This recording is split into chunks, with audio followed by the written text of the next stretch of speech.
અમે તો private school વાળા હો. હવે તો સરકારી સ્કૂલ વાળા હો. અમારે પ્રાઇવેટ સ્કૂલ વાળાને સવારમાં બસ લઈ જાય ને પાછી મૂકી જાય. નો ટેન્શન.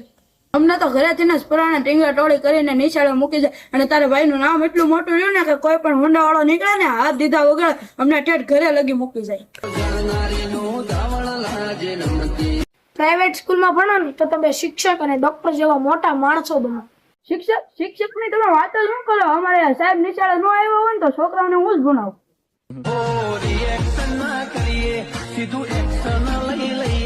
પ્રાઇવેટ સ્કૂલ વાળાને તો પેલા ફી ભરવી પડે, નકર અમને પરીક્ષામાં બેહવા જ ન દે.